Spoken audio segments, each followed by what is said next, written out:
اعوذ باللہ من الشیطان الرجیم، بسم اللہ الرحمن الرحیم۔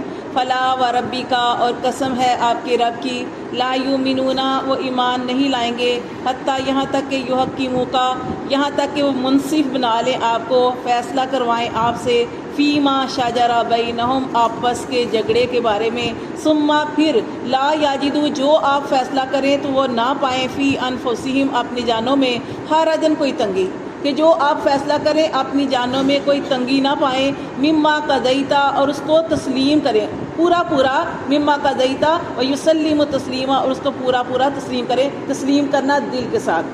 دیکھیں ایک دفعہ نا آپ صلی اللہ علیہ وسلم کے پاس ایک جھگڑا آیا، آپ صلی اللہ علیہ وسلم نے اس جھگڑے کو دیکھا، جو بھی اس کا جھگڑا تھا، معاملے کو دیکھا، آپ نے اس کا جائزہ لیا، آپ نے اس کا فیصلہ کر دیا۔ جب فیصلہ کیا تو جو دوسرا آدمی تھا انصاری، اس نے کہا کہ آپ نے یہ فیصلہ اس لیے کیا ہے کہ دوسری طرف آپ کا پھوپھی زاد ہے، کہ جو معاملہ آیا تھا نا آپ کے پاس، تو دوسری طرف آپ کے پھوپھی زاد بھائی تھے زبیر، حضرت زبیر، اور ایک طرف انصاری تھا، دونوں کا آپس میں کسی معاملے میں اختلاف ہوا۔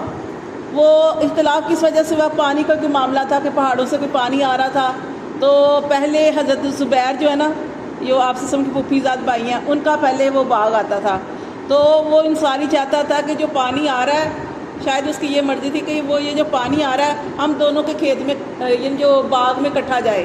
لیکن ہوتا کیا ہے کہ جب پانی آ رہا ہے تو جس کا باغ پہلے اس کے باغ میں آئے گا نا۔ آپ صلی اللہ علیہ وسلم نے فیصلہ کیا، آپ نے یہ فیصلہ کیا، تو آپ نے یہ فیصلہ کیا کہ اپنے پھوپھی زاد بھائی کو کہا کہ جو پانی آ رہا ہے اپنے کھیت، جو تمہارا باغ ہے اس میں پانی ہو جائے، تو اس پانی کو پھر ہمسائے کی باغ کی طرف کھول دو۔ تو اس نے کہا کہ آپ نے فیصلہ اس لیے کیا ہے کہ کیونکہ وہ آپ کا پھوپھی کا بیٹا ہے نا، تو اس لیے آپ نے یہ فیصلہ صحیح نہیں کیا، اس کو تسلیم نہیں کیا۔ جیسے کہ یہاں پہ آ رہا ہے کہ اگر آپ سے کوئی فیصلہ کرے تو اس کو تسلیم کیا جائے دل کے ساتھ۔ اب آپ صلی اللہ علیہ وسلم کو جب آپ صلی اللہ علیہ وسلم نے دیکھا کہ اس نے اس طرح کی بات کہی ہے، آپ صلی اللہ علیہ وسلم کا چہرہ تو سرخ ہو گیا۔ آپ صلی اللہ علیہ وسلم نے فرمایا کہ اب میں حق کے ساتھ فیصلہ کروں گا۔ پہلے تو آپ نے فیصلہ کیا تھا کہ دونوں جو ہیں وہ صحیح، اس کو بھی پانی مل جائے، اس کو بھی، پھر آپ نے کہا کہ اب یہ جو پانی آ رہا ہے، پھر زبیر سے کہا کہ زبیر یہ پانی اپنے جو باغ ہے اس میں رکھو، اور یہاں تک کہ اس پانی کو روکے رکھو، یہاں تک کہ پانی تمہاری یہ جو باغ کی دیواروں تک پہنچ جائے، پھر پانی کو چھوڑو۔ تو پھر یہ آپ نے بعد میں یہ فیصلہ کیا۔ تو اس لیے نبی یہاں پہ پورے قرآن کے اندر آگے بھی ہم جو ساری آیات پڑھیں گے اس میں یہی کہا جا رہا ہے کہ اللہ کی اطاعت کرو، اللہ کے رسول کی اطاعت کرو۔ حدیث میں آتا ہے کہ نبی صلی اللہ علیہ وسلم نے ارشاد فرمایا، جس نے میری اطاعت کی اس نے اللہ کی اطاعت کی۔ تو دیکھیں اللہ تعالیٰ فرماتے ہیں یہ ایمان والے ہو ہی نہیں سکتے یہاں تک کہ آپ صلی اللہ علیہ وسلم سے فیصلہ جو بھی کروائیں، پھر وہ فیصلے کو، اس جھگڑے کو، جو جھگڑا ہوا اس کا فیصلہ آپ صلی اللہ علیہ وسلم نے کیا، اس فیصلے کو دل سے تسلیم کریں، پورا پورا، مما قضیتا، کہ پورا پورا اس کو جو فیصلہ کیا، وَيُسَلِّمُ تسلیما، اس کو تسلیم کرے، تسلیم کرنا دل کے ساتھ، ٹھیک ہے۔ وَلَوْ، اگر اللہ فرماتے ہیں وَلَوْ أَنَّا، اور اگر بے شک ہم، کتابنا، ہم لکھ دیتے، علیہم، ان پر، ان اقتلوا، کہ تم قتل کرو، انفسکم، اپنی جانوں کو، او اخرجوا، یا نکالو، من دیارکم، اپنے گھروں سے، ما فعلوہ، تو وہ نہ کرتے۔ اللہ تعالیٰ یہاں یہ فرما رہے ہیں کہ دیکھو اللہ تعالیٰ تمہیں چھوٹے چھوٹے کام کرنے کا حکم دے رہا ہے، اللہ کی اطاعت کرو، اللہ کے رسول کی اطاعت کرو، نبی صلی اللہ علیہ وسلم جو فیصلہ کریں اس فیصلے کو دل سے تسلیم کرو۔ تم یہ چھوٹی چھوٹی باتیں نہیں کرتے، اگر اللہ تمہیں حکم دیتا کہ اپنی جانوں کو قتل کرو، یا یہ اپنے گھر بار چھوڑ کے کسی اور جگہ پہ چلے جو ہجرت کرو، تو تم کرتے؟ اللہ نے فرمایا ما فعلوہ، تم نہ کرتے، الا قلیل، مگر تھوڑے، منہم، ان میں سے۔ اب دیکھیں کہ یہ یہاں پہ قتل کی بات ہوئی ہے، تو کس کو اللہ تعالیٰ نے حکم دیا تھا کہ آپس میں قتل کرو؟ پڑھ چکے ہیں آپ؟ ہاں، بنی اسرائیل کو اللہ تعالیٰ نے حکم دیا تھا، جب موسیٰ علیہ السلام تورات لینے گئے، 30 دن کے لیے گئے، اللہ کو حکم آیا 30 دن کے لیے آؤ، یہاں پہ آ کے اللہ کی عبادت کرو، دن کو روزہ رکھو، قیام کرو، اور پھر اللہ تعالیٰ تمہیں کتاب دیں گے تورات۔ موسیٰ علیہ السلام تورات لینے گئے، 30 دن کے لیے کہہ کے گئے تھے اپنی قوم کو، 30 دن گزر گئے، موسیٰ علیہ السلام آنے لگے، اللہ تعالیٰ نے فرمایا کہ اللہ کو تمہارے منہ کی خوشبو موسیٰ بڑی پسند ہے، روزہ دار کے منہ کی خوشبو بڑی پسند ہے، تم 10 دن اللہ تعالیٰ نے اور بڑھا دیے، کہ تم نے 40 دن یہاں پہ رہنا ہے، 40 دن بعد تمہیں کتاب ملے گی۔ اب موسیٰ علیہ السلام اپنی قوم سے کہہ کے گئے تھے کہ میں 30 دن بعد یعنی 1 مہینے بعد واپس آ جاؤں گا۔ اب قوم جو تھی وہ ان کا انتظار کر رہی تھی کہ موسیٰ علیہ السلام آنے والے ہیں، کتاب لے کے آئیں گے، شریعت لے کے آئیں گے، لیکن 30 دن گزر گئے، موسیٰ علیہ السلام نہیں آئے، یہاں تک کہ 40 دن گزر گئے۔ پھر کیا ہوا؟ جب 30 دن گزر گئے موسیٰ کا انتظار کرتے رہے، انہوں نے کہا کہ موسیٰ علیہ السلام تو گئے، اب انہوں نے نہیں آنا۔ پھر انہوں نے پیچھے سے کیا کیا تھا، پھر انہوں نے انہوں نے کہا کہ سونا لاؤ، جن کے گھروں میں سونا تھا سونا اکٹھا کیا، اس کو پگھلایا، بچڑا بنایا، اور بچڑا بنا کے اور پھر اس کے اندر ایک گائے کی آواز بھی، وہ سارا ایک واقعہ ہے کہ جبرائیل علیہ السلام جب وحی لے کے آتے تھے، جس جگہ پہ وہ آ کے رکتے تھے تو وہاں پہ زندگی پیدا ہو جاتی تھی۔ اگر وہ زمین پہ آ کے کہیں رکے ہیں، جبرائیل علیہ السلام فرشتے ہیں نا، تو جہاں پہ بھی رکے ہیں تو وہاں پہ اگر وہ پار مارتے تو وہاں پہ گھاس وغیرہ اگ جاتی تھی۔ تو انہوں نے کیا کیا کہ وہ جو انہوں نے بچڑا بنایا تھا، تو جہاں پہ جبرائیل علیہ السلام کی جہاں پہ آتے تھے وہاں پہ ان کے پاؤں کی مٹی جہاں پہ ہوتے تھے نا، پار رکھا تھا، تو وہاں سے انہوں نے مٹی بھی لے لی تھی۔ اس مٹی کو انہوں نے اس بچڑے کے اندر ڈالا، تو پھر اس کے اندر سے اس کی بچڑے کی آواز بھی آنی شروع ہو گئی۔ تو انہوں نے کہا کہ یہ ہمارا خدا ہے۔ موسیٰ تو اب گیا، تو یہ اب ہمارا خدا ہے۔ تو پھر سب جو تھے، کافی لوگ جو تھے، وہ زیادہ لوگ جو تھے وہ شرک میں مبتلا ہو گئے تھے، اور پھر وہ بچڑے جو ہے اس کی پوجا کرتے تھے، ٹھیک ہے، بچڑے کی پوجا۔ اب موسیٰ علیہ السلام 40 دن کے بعد آئے، 40 دن کے بعد آئے تو موسیٰ علیہ السلام نے دیکھا کہ قوم پیچھے سے، موسیٰ علیہ السلام اپنے بھائی ہارون علیہ السلام کو وہاں پہ کھڑا کر کے گئے تھے کہ میرے بعد تم نے خلافت کرنی ہے، میرے بعد تم نائب ہو، تم نے اپنی قوم کا دھیان رکھنا ہے۔ لیکن ہارون علیہ السلام کا زور نہیں چلا، پیچھے سے لوگوں نے یہ سارا کچھ کر لیا۔ اب موسیٰ علیہ السلام آئے، موسیٰ علیہ السلام کو بہت غصہ آیا، اور موسیٰ علیہ السلام پھر اللہ تعالیٰ سے جو بھی معاملہ ہوا، تو پھر یہ ہوا کہ اللہ تعالیٰ نے ان کو حکم دیا کہ موسیٰ علیہ السلام اب تمہاری قوم کی توبہ ایک صورت میں قبول ہوگی، اور وہ یہ ہے کہ آپس میں قتل کرو۔ کون قتل کرے؟ کچھ ایسے لوگ تھے جنہوں نے بچڑے کی پوجا نہیں کی، اور زیادہ تر لوگ جو ایسے تھے جنہوں نے بچڑے کی پوجا کی، وہ کہتے تھے یہی ہمارا خدا ہے۔ تو پھر کیا ہوا؟ اللہ تعالیٰ کا حکم آیا کہ اب آپس میں قتل کرو۔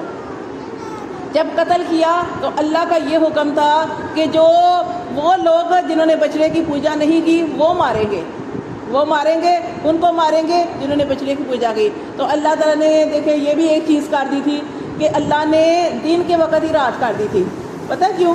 اس لیے کہ اب کسی بھائی نے اپنے باپ کو مارنا تھا تو اس کے سامنے باپ کی شکل آ جاتی، یا باپ نے بیٹے کو مارنا تھا، یا بھائی نے بھائی کو قتل کرنا تھا، تو ایک محبت آ جاتی نا۔ تو اللہ نے وہ رات کا پہر کر دیا، دن کے وقت ہی ایسا سما کر دیا کہ رات ہو گئی، پھر یہ قتل کا سلسلہ ہوا۔ پھر جب تک اللہ کا حکم نہیں ہوا یہ سارا کچھ ہوتا رہا، قتل کرتے رہے، مارتے رہے ایک دوسرے کو۔ پھر کیا ہوا کہ موسیٰ علیہ السلام ادھر سے رو رو کے دعائیں کر رہے تھے، اللہ میری قوم کو معاف کر دے۔ اللہ تعالیٰ نے موسیٰ علیہ السلام کی دعا سنی، اور یہ اللہ تعالیٰ نے یہ جو کیا ہوا تھا، اللہ تعالیٰ نے کہا کہ اب بس جتنے قتل ہو گئے، کیونکہ وہ اللہ کا حکم آیا تھا نا، پھر انہوں نے ان کی توبہ اسی طرح قبول تھی جو انہوں نے قتل کیا تھا، ایک دوسرے کو مارا تھا، اس سے کیا ہوا تھا کہ اللہ نے فرمایا انہوں نے میرے حکم کی پیروی کی، اب یہ جو مرے ہیں یہ مرے نہیں ہیں، یہ شہید ہوئے ہیں، یعنی یہ اللہ نے اس طرح توبہ کی۔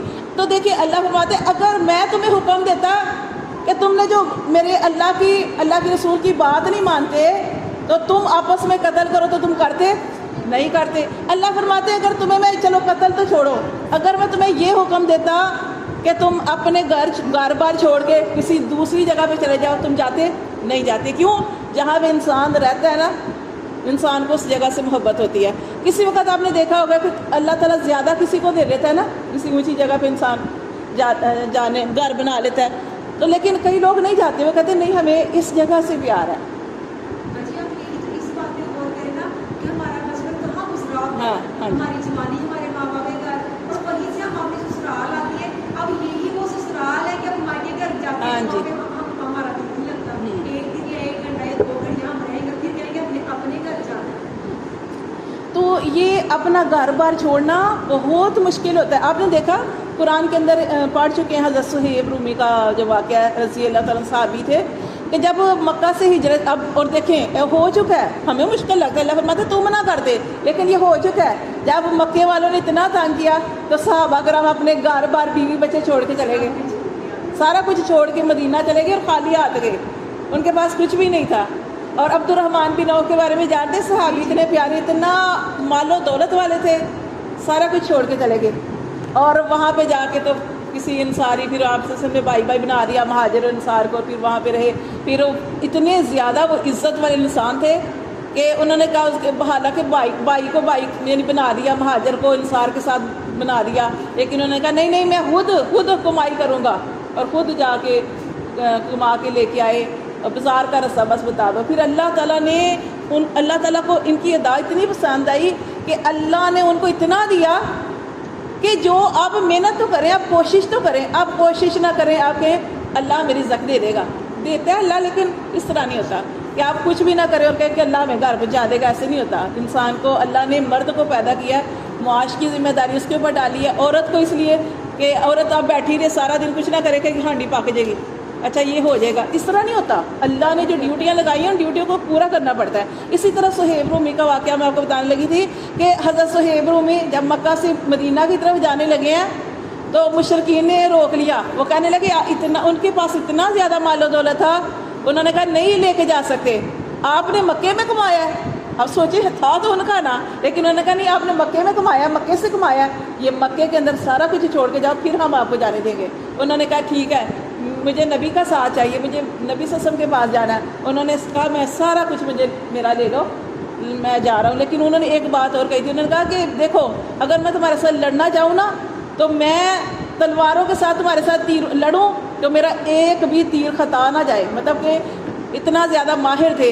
لیکن انہوں نے کہا نہیں میں لڑنا نہیں چاہتا، میں سارا کچھ قربان کر کے تو میں نبی صلی اللہ علیہ وسلم کی خدمت میں حاضر ہونا چاہتا ہوں. اور دیکھیں کہ اللہ تعالیٰ بذریعہ وہی نبی صلی اللہ علیہ وسلم کو بھی آگاہ کر دیا کہ آپ کے ایک صحابی آ رہے ہیں اور سارا کچھ قربان کر کے صرف آپ کے لیے آ رہے ہیں، مکہ سے مدینہ ہجرت کر کے آ رہے ہیں. تو اللہ تعالیٰ نے بذریعہ وہی نبی صلی اللہ علیہ وسلم کو بتا دیا. تو نبی صلی اللہ علیہ وسلم نے اتنے پیارے پیارے صحابہ کرام دیکھیں کہ ان کو بھیجا کہ جاؤ ان کا استقبال کرو، مکے سے آ رہے ہیں. تو اللہ فرماتے ہیں کہ تمہیں تو چھوٹے چھوٹے حکم دیے جا رہے ہیں، تمہیں تو چھوٹی چھوٹی باتوں کا حکم دیا جا رہا ہے، وہ پوری نہیں کرتے. اگر تمہیں کہا جاتا کہ قتل کرو یا اپنے گھروں کو چھوڑ کر کسی اور جگہ پہ چلے جاؤ، اللہ فرماتے ہیں قلیل منہم، مگر تھوڑے لوگ تمہیں سے ایسا کرتے. ولو، اور اگر انہم، بے شک وہ، فعلوا، اللہ کہتے ہیں اگر وہ کرتے وہ چیز ما یوعظون بہ، جس کا انہیں حکم دیا جاتا ہے، جس کی انہیں نصیحت کی جاتی ہے، اگر وہ اس کام کو کرتے، لا کان خیر لہم، تو البتہ ضرور ان کے لیے بہتر ہوتا، واشد تثبیتا، اور زیادہ مضبوطی والی بات ہوتی. برائی برائی کو جنم دیتی ہے، ایک برائی دوسری برائی کے لیے رستہ آسان کرتی ہے، نیکی نیکی کا رستہ آسان کرتی ہے. اللہ فرماتے ہیں اگر وہ کوشش کرتے، اگر وہ کرتے تو صحیح، اللہ کتنا ان کو مضبوط کر دیتا. اللہ فرماتے ہیں اگر وہ ایسا کرتے، وَإِذًا لَّآتَيْنَاهُمْ، تو ضرور ہم ان کو دیتے ایسی صورت میں، مِن لَّدُنَّا، اپنی طرف سے، اجرًا عظیما، بڑا اجر دیتے، وَلَهَدَيْنَاهُمْ، اور ضرور ہم ان کو راہ دکھاتے، صِرَاطًا مُسْتَقِیمًا، سیدھے رستے کی طرف. وَمَن يُطِعِ اللَّهَ، اور جو اطاعت کرے اللہ کی، ورسولہ، اور اس کے رسول کی، فَأُولَٰئِکَ، پس یہی لوگ ہیں، مَعَ الَّذِینَ، ساتھ ہوں گے ان لوگوں کے، أَنْعَمَ اللَّهُ عَلَیْہِمْ، جن پر اللہ نے انعام کیا. لیکن کتنی پیاری بات اللہ تعالیٰ نے ارشاد فرمائی کہ جو اللہ اور اللہ کے رسول کی اطاعت کا اللہ حکم دے رہا ہے کہ اللہ کی اطاعت کرو، اللہ کے رسول کی اطاعت کرو. اگر تم ایسا کرو گے تو کیا ہوگا کہ تم کس کے ساتھ ہوگے؟ انعم اللہ علیہم من النبیین، تم نبیوں کے ساتھ ہوگے، نبیوں کے ساتھ. اب یہ نہیں کہ اب دیکھیں ہم آخر میں آئے ہیں، لیکن ہو سکتا ہے ہم میں کوئی ایسا ہو جو اللہ کی ہر حکم کی فرمانبرداری کرنے والا ہو. اللہ کا فرمان، اب دیکھیں نبی صلی اللہ علیہ وسلم ہماری آنکھوں کے سامنے تو نہیں ہے، لیکن یہ جو قرآن تو نازل ہو چکا ہے، قرآن کے اندر کوئی حکم نازل ہو چکا ہے، آپ اس کو مانتے ہیں، یا آپ نے نبی صلی اللہ علیہ وسلم کی کوئی بات سن لی، فرمان سن لیا، آپ کہتے ہیں یہ نبی صلی اللہ علیہ وسلم نے فرمایا، یہ سچ ہے، میں اس پہ یقین رکھتی ہوں. تو اللہ فرماتے ہیں کہ وہ نبی صلی اللہ علیہ وسلم بہت پہلے سے بھی جا چکے، لیکن ایک محبت ہے نا، اس محبت کی وجہ سے، اس اطاعت اور فرمانبرداری کی وجہ سے تم نبیوں کے ساتھ ہوگے. والصدیقین، اور کس کے ساتھ ہوگے؟ سچوں کے ساتھ. اب دیکھیں اللہ نے نبیوں کے بعد دوسرا ذکر کس کا کیا؟ سچوں کا. یہ سچ بولنا اتنا ضروری ہے. اللہ تعالیٰ نے قرآن میں ارشاد فرمایا جھوٹوں پر اللہ کی لعنت. حدیث میں آتا ہے کہ جب انسان جھوٹ بولتا ہے تو فرشتہ اس سے دور چلا جاتا ہے جھوٹ بولنے کی وجہ سے. اور کیا آتا ہے کہ جھوٹ بولنے والا جب ایک جھوٹ بولتا ہے پھر دوسرا جھوٹ بولتا ہے پھر تیسرا جھوٹ بولتا ہے پھر اسے جھوٹ بولنے کی عادت پڑ جاتی ہے. حدیث کا مفہوم بیان کر رہی ہوں. جھوٹا پھر وہ اللہ کے ہاں جھوٹا لکھ دیا جاتا ہے. اللہ کے ہاں وہ شخص جھوٹا لکھ دیا جاتا ہے اور جھوٹوں کا ٹھکانہ کیا ہے؟ جہنم. پھر آخر کار اس کا جھوٹ سے جہنم میں لے جاتا ہے. تو اس لیے کوشش یہ کرنی چاہیے کہ جھوٹ بولے ہی نہ. جیسے آپ چھوٹی چھوٹی باتوں پہ کوئی چیز آپ لے کے آئی ہیں, کوئی سوٹ لے کے آئی ہیں, کوئی سبزی لے کے آئی ہیں, کوئی پھل لے کے آئی ہیں, کسی نے پوچھا کتنے کا لائی ہیں, آپ جھوٹ بول دیں یا زیادہ بتا دیں یا کم بتا دیں. کیوں؟ آپ کو جھوٹ بولنے کی کیا ضرورت ہے؟ مطلب اس طرح کی چھوٹی چھوٹی باتوں میں بھی جھوٹ نہیں بولنا چاہیے.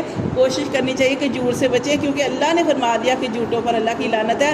اللہ نے فرمایا وہ لوگ جو اللہ اور اللہ کے رسول کے حکموں کو مانتے ہیں وہ نبیوں کے ساتھ ہوں گے, وہ سچوں کے ساتھ ہوں گے, وہ شہدائی وہ شہیدوں کے ساتھ ہوں گے, وہ صالحین اور وہ نیکوکاروں کے ساتھ ہوں گے. کتنی بڑی بات ہے. اللہ فرماتے ہیں وہ حسنا, اور کیا ہی اولئک رفیقا, یہ کتنے اچھے ساتھی ہیں جن کو یہ ساتھی مل جائیں. کون سے ساتھی؟ نبیوں کا ساتھ, صدیقین کا ساتھ, شہیدوں کا ساتھ, نیکوکاروں کا ساتھ جس کو مل جائے. یہ کتنے اچھے رفیق کا ساتھی ہیں. ذالک الفضل, یہ ہے فضل, من اللہ, اللہ کی طرف سے, وکفا, اور کافی ہے, باللہ, اللہ, علیما, اللہ خوب جاننے والا ہے. صدق اللہ.